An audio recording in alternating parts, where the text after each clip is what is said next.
This video describes how to do an oil change on an Audi S6, S7, or S8. This would be with the 4-liter twin-turbo V8 engine. So before jacking the car, don't forget to lock the suspension into the tire change mode. So I went to the main menu, car systems, servicing and checks, and go down to air suspension tire change and set that to on, and the suspension will raise and lock into a higher position that is more appropriate for jacking the car. Also wanted to remind you to please use wheel chocks on the side of the car opposite of where you use your jack. And I am overly cautious and use wheel chocks for not only the rear wheels but for the front wheel as well. And the reason I do this is because I had an employee at work who lost his life over the weekend a couple of years back when his car rolled down his driveway and crushed him underneath while he was underneath working on it. So please be sure to use wheel chocks to help prevent that. Very inexpensive, very quick to install. Get access to the underside of the vehicle. So to do that, you need to start by removing, there's a piece of trim underneath the door sill. So pull that piece of trim out, it snaps down pretty easily, and that is the jacking point. And you can see that the jack is exactly on where the jack point is located. That is also shown in the owner's manual if you need more detail, but in general it's right below the door seam on the passenger or driver's side door. And of course you want to be safe, so you see I have a block of wood underneath the car to make sure if there is a jack failure that I'm not trapped under there. And also I have 2 jack stands under the car as well as backup. Also be sure to wear steel toe shoes, safety gloves, and of course safety glasses. So what you're going to want to do is go under the car and you will see a panel, and I had this panel removed. It's easier for me to do an overview once it's off the car. So you can see the general location there. You're looking at the oil pan. To get access to that, it requires a strange combination of tools. So first you take a screwdriver, either standard or Phillips, and you remove these 1/4 turn screws around the outside of the panel. So there's 1, 2, 3, 4, 5, 6, 7 of those. So those come off relatively easily. Now next, there are 3 along the back, and these are different. These are Torx head, and they require a T30 Torx bit to remove those. Now that's where it gets even more strange. You see these plastic reinforcements along the side of the pan. These are solid plastic on both sides, and this is where all the structural strength for this panel, that's where it comes from. And they use a 12-point bit, which are fairly common on Audis and Volkswagen, so it's not specific just to the oil change. But that is known as an XZN triple square 12-point bit. And you can see how the bit is shaped, and it is a size 8. And there are 4 of those, and you can see those, the bright silver. So finally, if you remove those, the panel comes off fairly easily. The last step then, the last tool you'll need is a standard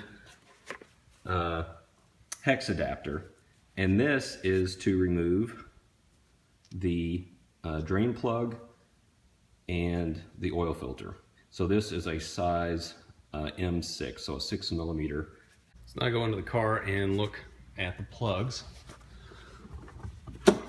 There are actually 2 drain plugs under the car. So first you'll see, here's the oil pan. It goes from the driver's side over to the passenger side, so it goes side to side and not front to back as you would think on some other engines. And if you look, there is the main drain plug for the oil pan, and that uses the 6mm hex bit. And if you move over to the passenger side, you will see the oil filter. And this also has a 6mm drain plug. And that drain plug has an O-ring, replaceable O-ring, and you will get a replacement O-ring with the OEM filter replacement kit.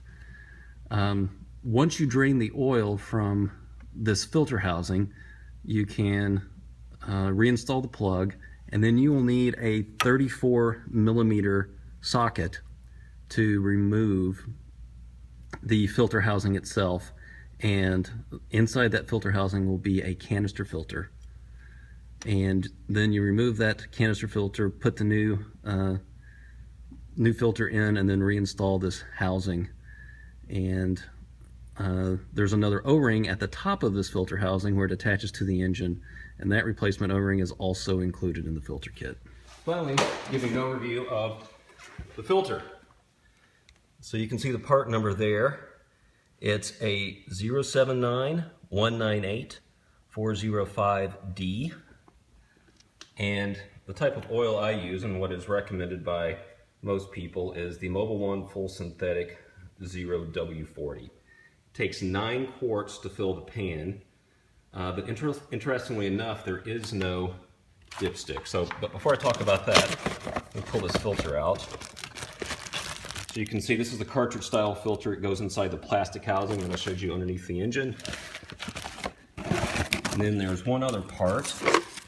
It's the O-ring, and it goes around the outside of that plastic housing.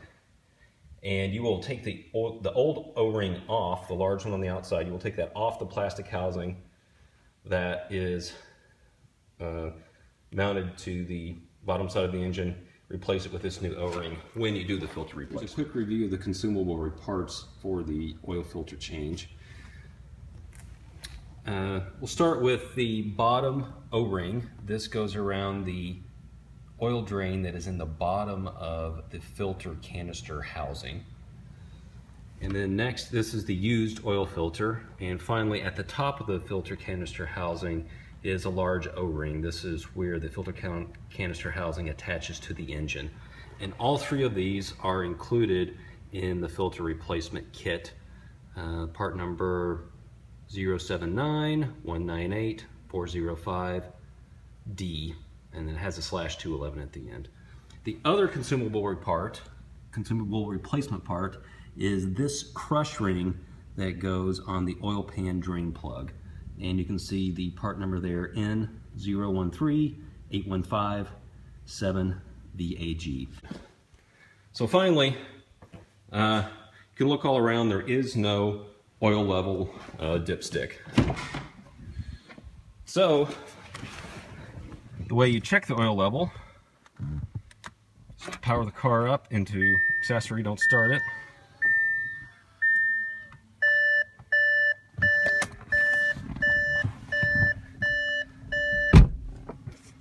And wait for the MMI to start.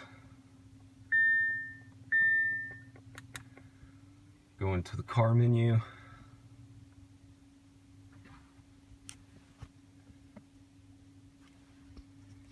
And go into car systems. Service and checks. And finally oil level. So you'll need to run the engine and get it warm, and then let the car sit for 2 minutes, and then you will see an oil level displayed here, and you can add oil if you need to, but do not add more than 9 quarts to start. Then do the oil check, and then you can add a bit more if the oil level shows that it's needed. Be sure not to overfill. You will get an overfill warning. You'll need to drain the oil and start over. And also, after you're finished, be sure to go into car and hit the option for car systems.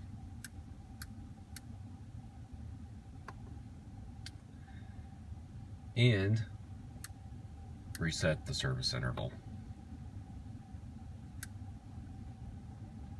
And once you do that, the countdown will restart at approximately 10,000 miles and will remind you to once again change the oil and filter when that countdown is finished. And that is separate from the 35,000 mile maintenance interval, which cannot be reset through the MMI but requires a service tool to do that. Hopefully this will help with an oil change on your S6, S7, or S8.